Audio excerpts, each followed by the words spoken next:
Alright everybody, we are back. I told you once I got the box in that I was going to make another video on this 2010 Dodge Grand Caravan. We're going to do the rear HVAC box assembly in it because both of the actuator doors are broke. So there's our assembly. I've got the new one sitting off to the side, but stay tuned and we'll get you into this and we'll show you step by step how to replace it.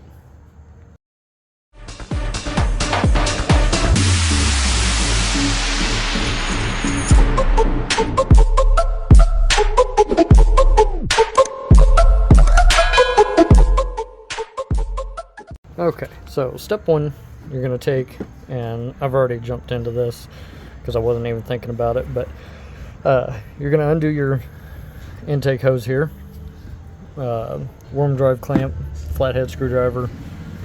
You're going to undo that, pop your breather hose, your PCV hose off, set that box off to the side, take your air filter out of the box obviously.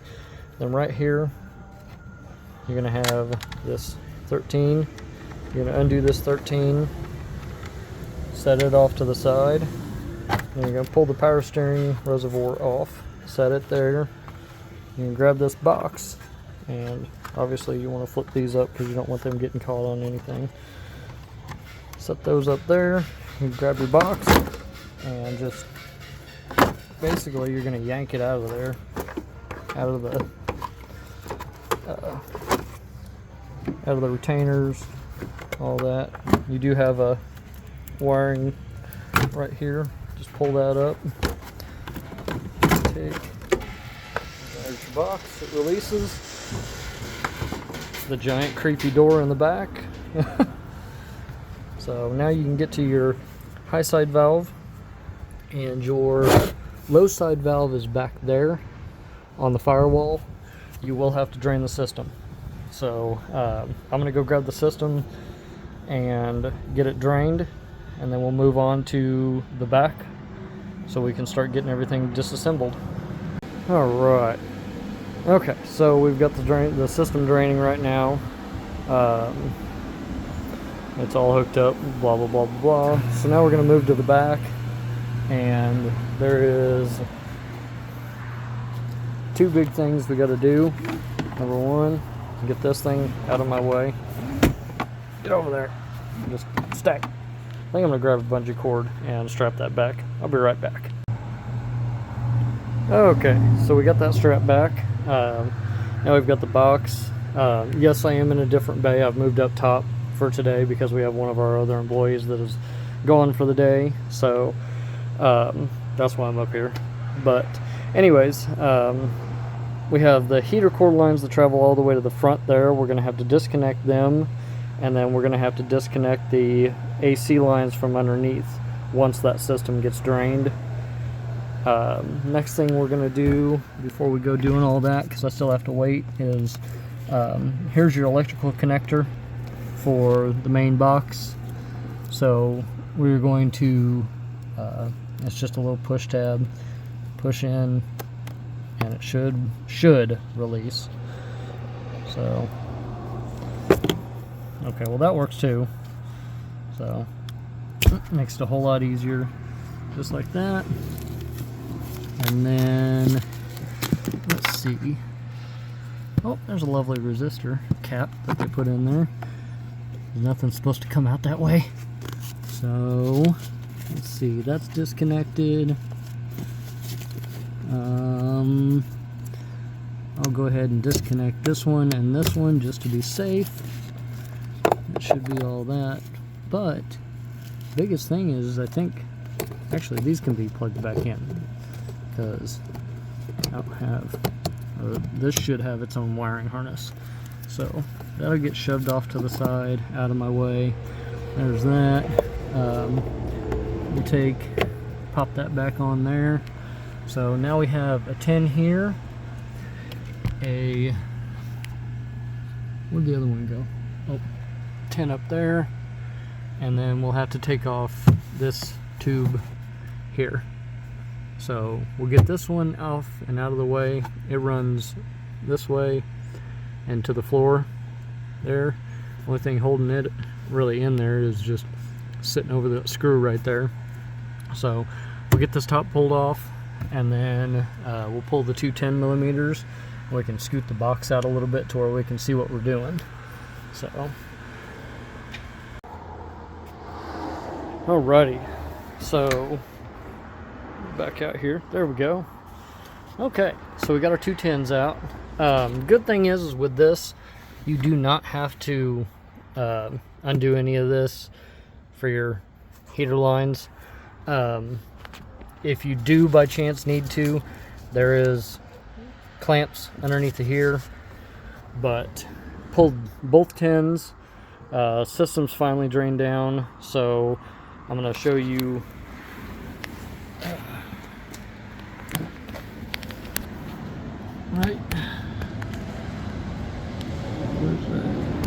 right there is your connector for the evaporator.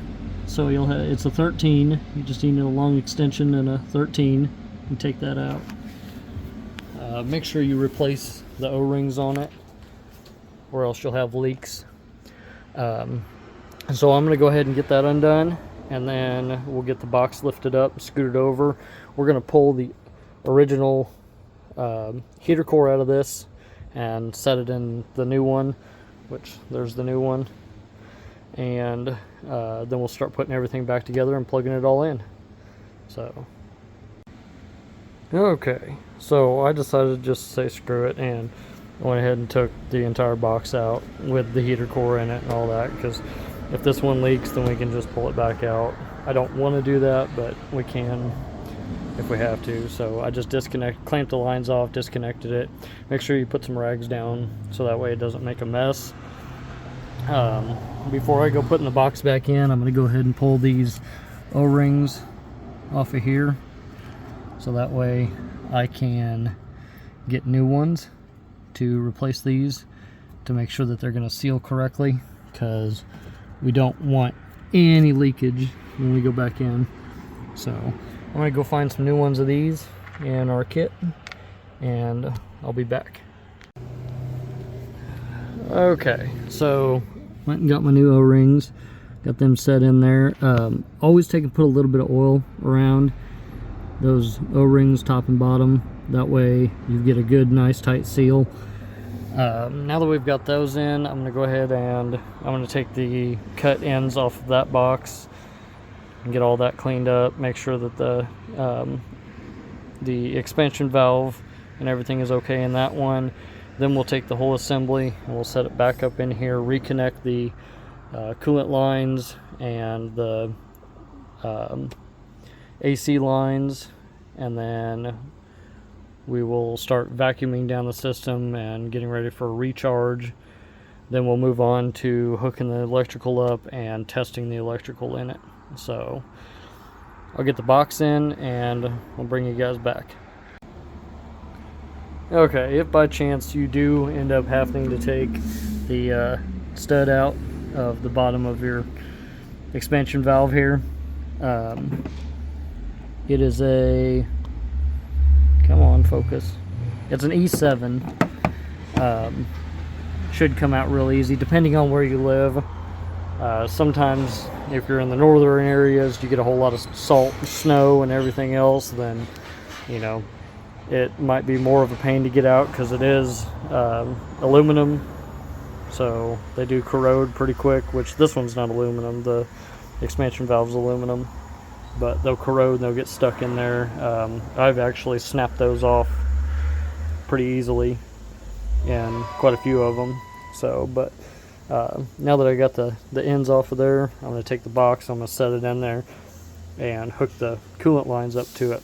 Before I do anything else though, before I hook the AC up or anything like that, I'm going to go ahead and put the plug in it, and I'm going to test and make sure that the actuators work, because with this being a used box, I don't want to put this in and then the actuators not work and then have to pull everything back apart.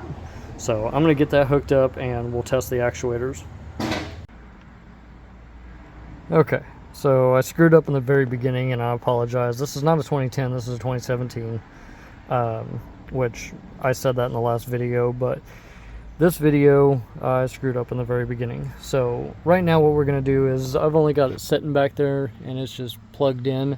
I don't have any of the lines or anything hooked to it, so we're going to test to make sure that actuators are actually working properly. So we're going to go through actuator recalibration, hit the continue. It is calibrating. It's going to check all of the, here, we'll back out there, that's a whole lot easier. It's going to go through and check everything, just to make sure none of the other doors are broke and whatnot. So we'll let that finish and I'll bring you back. Okay, so everything passed, as you can see. We got all the way through, even the rears passed, everything passed. So once that happens, then you should be able to reach up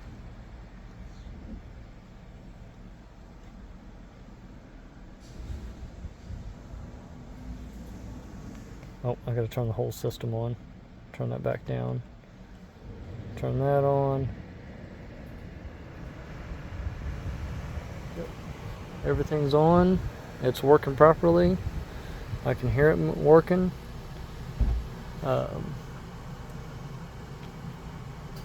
Change it from cold to hot. Yep, everything's working properly. So we're going to change it back over to cold. We'll turn the system down and off. Okay, so now we can actually finish putting everything back together. And since the system has already recalibrated itself, then we won't have to do it again when we get done. And we'll be able to finish this up. So I'm going to go ahead and put the box the rest of the way back in. And then we'll move to putting all the interior pieces back together, refilling the system, working the air bubbles out from the system being disconnected on the coolant side. And then once we get that done, we can move to making sure that everything still works properly. So, but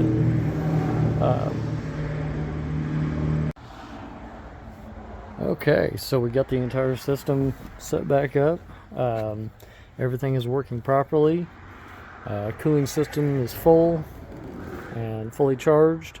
Cooling nice and cold.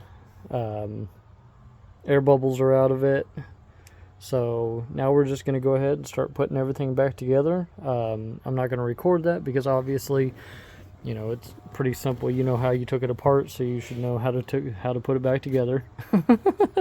So if not, then go back and watch the beginning part of the disassembly, and it'll go through and explain everything on how to take everything apart, and it'll just be the reverse. You'll put everything back together the same way. So like I've said in every video, you know, it's not a good day unless you've learned something new. So thanks for the likes, thanks for the follows, thanks for the subscribes. I mean, everything, every little bit counts, and I really appreciate it. I'm glad I could share my knowledge with somebody else, and hopefully you enjoyed the video. So if you want to learn how to do something, or you need information on something, let me know in the comments down below. I'll do what I can to help you out. Have a good day, everybody.